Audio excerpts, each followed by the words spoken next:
Maraming nagsasabi sa akin na, bakit parang hindi ako hirap mag-handle ng buhay? Kung alam niyo lang. Hi! Ako nga pala si Sofia Francesca Gaviola, o mas kilala nila bilang Pia. Pangalawa ko sa aming magkakapatid. Hindi man kami madalas magkakasama lalo ng mga bata, pero nananatili pa rin na close kami sa isa't isa.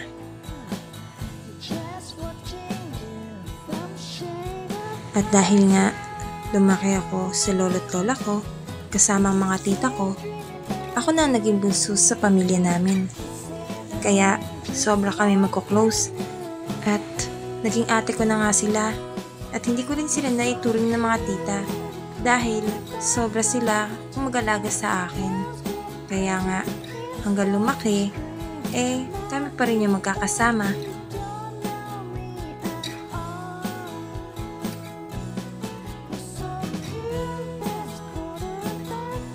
Mula bata ko hanggang pagtanda ko, suportado na ako ng mga lolo't lola ko. At mula bata pa nga rin ako, talagang gusto ko na mag-alaga ng aso at pusa. Siguro naka-50 na rin ako. At dahil nga laking lolo't lola ko, hindi ako talaga madalas nakakalabas ng bahay at nakikipaglaro sa mga bata. Kaya, very adventurous ako. At alam niyo ba, simula pagkabata ko, ay hilig ko na rin talaga na mamumuhunan sa simbahan. Hanggang sa naging baptist din ako. At doon nagkaroon ako ng maraming ministry. Naging choir, naging scholar, naging leader at iba pa man. Nung mag-high school nga ako, ay kinuha na ako ulit nila mama at papa.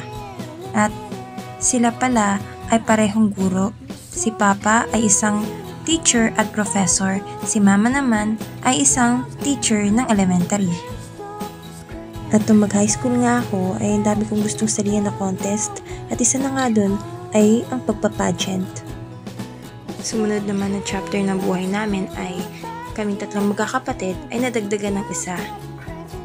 At dahil nga nabinat ang nanay ko, ako nang tumayo bilang isang nanay na bunso naming kapatid. Sa una, mahirap, pagod, dahil wala kang experience, pero napakasarap pala sa pakiramdam at nakaka-proud sa sarili. You're my sweetest addiction, you're my strongest inspiration, and I love you. It's true. December 27, 2023. Ang araw na hindi ko malilimutan. Ang araw na naging nanay ako. Totoo yung sinasabi nila na kapag dalaga ka, i-enjoy mo na. Dahil kapag naging magulang ka na, mas sobra ka mag-i-enjoy. At nanaisin mo na lang na sana hindi ka maalis sa sitwasyon na yon. Namimiss mo pagka-teenager mo, pero makakontento ka na sa pagiging magulang mo. I'll be by your side. I love you more and more and more each day. I love you more and more and more than I can say. You're my sweetest addiction, you're my strongest. Akala ko yung pahinga ay nakukuha sa pagtulog, sa mga walang ginagawa, sa walang iniisip. Pero para sa akin, ang tunay na pahinga ay yung kontento ka.